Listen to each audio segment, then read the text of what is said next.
Habari, zaidi ya wakazi milioni 4 wa jiji la Dar es Salaam wanatarajia kufaidika na kivuko kipya cha kisasa MV Kazi ambacho kinataraji kupunguza kero usafiri wa kivuko katika eneo la Kigamboni na Magogoni wakati kitakapokamilika. Kisa Mwepiana ameandaa taarifa zaidi. Akifanya ziara ya kukagua ujenzi wa kivuko hicho, Waziri wa Ujenzi, Uchukuzi na Mawasiliano Profesa Makame Mbarawa amesema kivuko hicho kilichogharimu shilingi bilioni 7 kitakuwa na uwezo wa kubeba watu 800, mizigo tani 700 na magari 22 na kinatarajia kukamilika mapema mwezi huu. Nia ya serikali ni kuhakikisha kwamba tunafanya kila linalowezekana, kila penye shida ya kivuko tuweze kupafikia. Mheshimiwa Rais wiki iliyopita wakati tulikuwa na ziara ya Mtwara alituagiza kwamba tupeleke kivuko Lindi. Kivuko hicho tayari kipo, sasa tunajipanga baada kama wiki 2 kivuko tutakipeleka Lindi. Sio Lindi tu, kila sehemu ambayo nchi yetu ina matatizo ya kivuko tutahakikisha kwamba tunafanya kila liwezalo ili wananchi wa maeneo hayo na wao wapate huduma hizi za kivuko.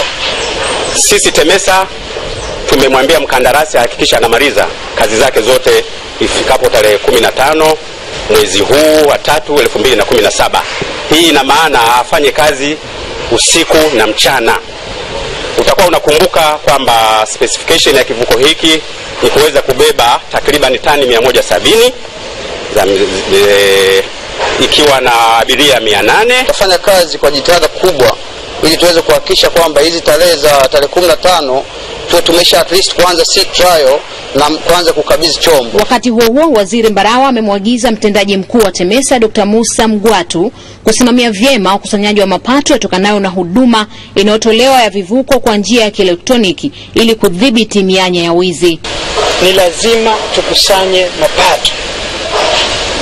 Bila mapato hatutoweza kujenga vivuko vingine. Leo tunajenga kivuko hichi kwa takriban shilingi bilioni 7. Kama pale Kigamboni hatutokusanya, hii pesa itatoka wapi? Dr. Mgwatu, hili lazima ulisimamie. Lazima tukusanye mapato. Lazima tukusanye mapato kwenye mfumo wa elektroniki. Yaani wale wajanja wote tuweze kuwadhibiti.